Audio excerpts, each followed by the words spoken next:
As you just saw, I got thrown. If somebody throws you and you don't know how to fall, they will basically take over the engagement. You need to be comfortable with the fact that sometimes in the street, you're going to be thrown.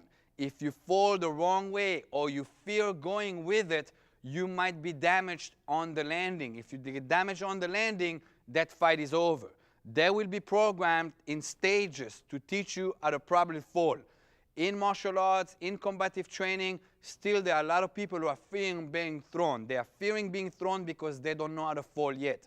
I'm going to teach you now a set of techniques that will teach you how to break the fall. In other words, how to absorb the fall without getting hurt. Now, are you going to feel impact when you're thrown? Yes, you're going to feel impact, but you're not being damaged. Therefore, it's going to momentarily shock you and you're going to feel it, but you're not taking out of the fight. You can still work from there. There's a point here that needs to be made. Turn around, please, Adam. What happens to your body when you fall properly is that the impact is done sideways. Sideways. You're not falling on top of your spine. In other words, you're not unfolding your whole body along your spine. Your spine will get contact only for 1 split second. Okay? And the way you fall is that the spine getting hit is going to be right at the center. And your muscle system will actually give you some of the cushioning within that. If you fall straight in onto your spine, any little rock on the street, any little object will damage you. It is important that when you fall, you feel a whoosh or you feel an impact going down this way. So this you can handle because there's meat and your skeleton system here is okay with it to absorb it. Your spine does not absorb the shock. It is important that you understand that. Okay, this will start from basically being completely on the floor. What I'm going to do is I am going to bend my legs. I'm not going to trust them. I'm going to bend my legs and I'm going to cover up my face. From here, I'm going to slap. Well, now, when I'm slapping close to my body. Do not slap away from your body. You're going to teach your body to whiplash itself into the concrete. In training, most people use mats, and mats are forgiving. You make a mistake, you bang the mat with your head, no big deal. You bang your head on concrete, that's a concussion. You have a concussion, fight is over. So again, I'm covering up, and I'm slapping close to my body. When I slap the floor, don't slap it this way. Slap it inward. What will happen is you're going to have a tingling pain going down your fingers for 1 second. No big deal. You can repeat that about 10 times each side, then both sides at the same time. Both sides at the same time. That will be the first stage. You should do this in your training on a regular basis, 10 repetitions each side at the first level for a few weeks. After you get familiar and you feel comfortable here, you bring it up to what we call sitting position. Now I'm sitting up and I'm going to do the same thing. What I'm going to do is I'm going to pick up my legs and swing them sideways and slapping to the side of my body. So I'm slapping to the side of my body. If you pay attention, my head never touches the mat. Even when I'm thrown from up above, I make sure this programs me that my head won't get banged on the mat. Again, you're doing on this side, and backward. If you pay attention, I tuck my chin in, and I don't let my head touch the mat. That's the second level. You do that for a few more weeks. Then finally, you go up to what I call the turtle position. You're right here. What you're going to do is you're going to kick the right leg up front and let yourself collapse and slap the mat. Again, if you pay attention, I'm here and not here. If I slap here, I'm going to whiplash into the concrete. I'm right here. My head never touched the mat. My other hand protects my face. The same thing will repeat itself on the other side. I can kick my left leg and then collapse here. Head doesn't touch the mat, slapping here instead of over there. And finally, you can do it straight backward, and head does not touch the mat. That is the third level. If you incorporate that in your training, when you've been in takedown and somebody throws you, you're going to muscle memory automatically going to a tucking position and slapping properly. So when somebody throws you from upstairs, you'll be able to do it from upstairs, going with the right proper programming with the leg and with the feet and with the hand, so your head does not touch the mat.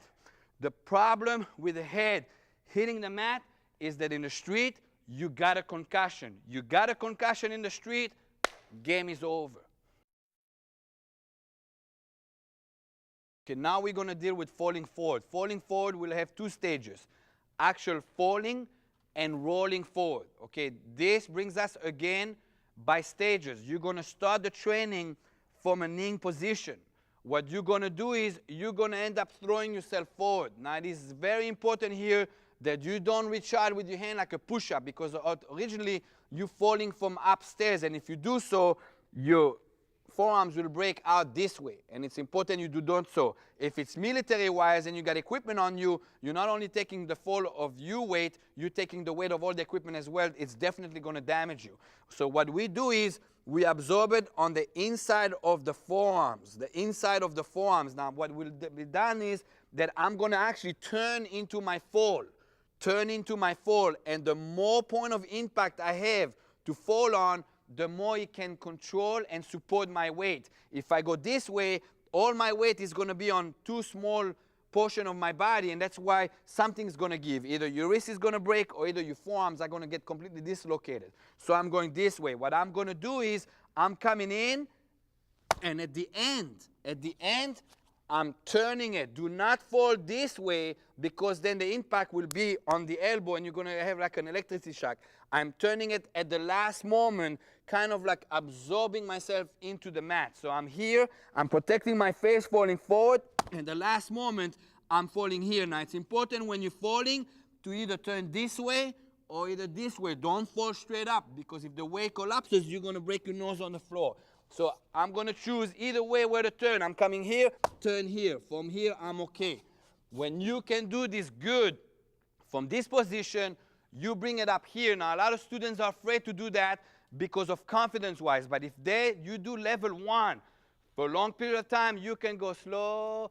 At the end, do this, okay? Because what happens is you trust that you're okay with the turn. It's a timing drill of turning. Remember to turn your head this way or this way, so you're not straight on. You only need to tilt it a little bit, so if you end up falling, it will just go on the side. You don't have to completely turn your head, just a little tilt, and if it happens, yes, it will be absorbed. That's falling if you're forced to fall. Okay, now that brings us to 3 different techniques. There is the roll, break, fall. In other words, I'm using it to break my fall. In other words, somebody maybe shoved me from behind, and I feel I'm losing control, and I'm got to roll, and I want to stop myself from rolling. That's the first level. Then you got rolling and getting into what we call a military kneeling that you can actually deploy and shoot. And finally, there is rolling above an obstacle, and I'll show you in a second. Okay, so the first one will be done. You're starting off from the ground, and you're starting from this position. That's the first level.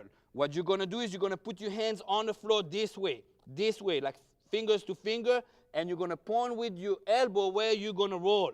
You're going to propel yourself from the rear leg. In other words, you're going to push yourself from the rear leg. As you do so, you're going to roll and break the fall. Again, I'm doing a different angle. I'm here. Again, fingers are here. I point where I'm going to roll. I tuck my head in.